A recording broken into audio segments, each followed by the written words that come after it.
I don't know. Have you seen the comic book? Well, yeah, I was just saying, like, the comic book, I think, is kind of like to go along with the film. I think they wrote it with the screenplay. Okay. Or maybe right before the screenplay they wrote it. But, okay. I mean, it all comes from Rama and the writer of the script. But before I seen the movie, I wasn't sure, like, is this based on a comic? Right. Or is, you know...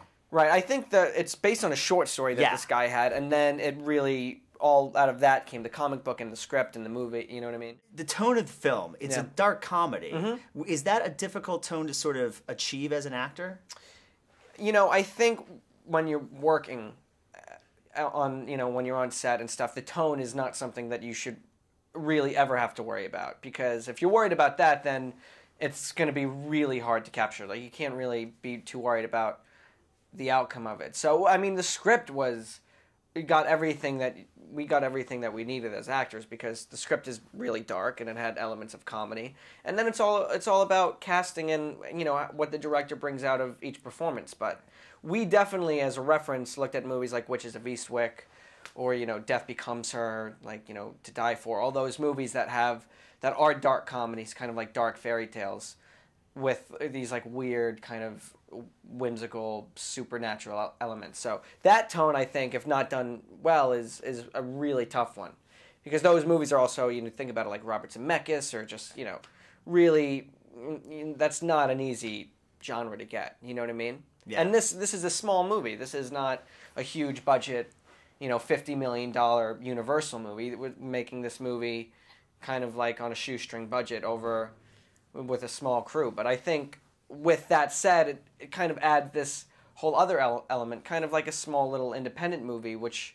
it is, you know, about just this couple that are in love. And I think at the core of the story, that's what it is. Yeah. Yeah, you mentioned references, and I felt a little bit, and this is totally a compliment, I felt a little bit of like a Sam Rockwell in your performance. Oh, yeah, that's amazing. Do you take that? Do you take any inspiration from that, or from his? He's one of my favorite actors of all time. I think he's the most underrated guys of our generation right now. But I've worked with him before, so, you know, maybe a little Sam rubbed off on maybe a little Sam rubbed off on me. Yeah. Awesome. I mean, I take that as a huge compliment. Yeah, no, it really is. Yeah, absolutely. You mentioned the relationship between Alice and John, and you know, John really gets kind of beat up a little bit in this. Yeah. Tell me a little bit about that about that relationship, and then working with Juno. Yeah, I mean, you know, the foundation of the relationship is you have this couple who are very much in love with each other, and they're going through very tough financial situation, like most young people are. And, you know, I think the most important thing to realize is that John, while realizing they're not exactly where they want to be, he's probably extremely satisfied with where he is.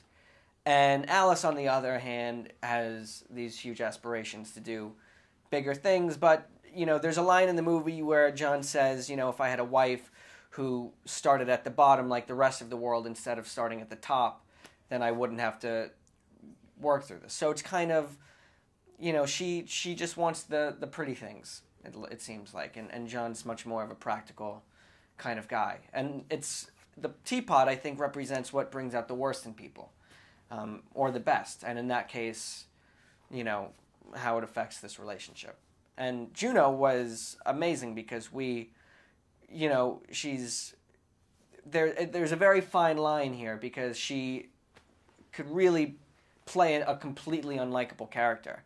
And so the fact that she can play a character who is kind of representing evil in the movie, and in the end you still want them to be together, I think just speaks to her as an actress, and, you know, her, you know, wisdom and range as a person. I think she kind of really brought something that a lot of people wouldn't have been able to bring. Yeah, she's great. Last question: if you found the brass teapot yourself, would you keep it or would you give it away? I would like to think I would throw that thing away. I don't know. I actually think Juno would keep it, which is interesting. That says a lot about her. Yeah, absolutely. Awesome, Michael. Thanks so much, man. Yeah.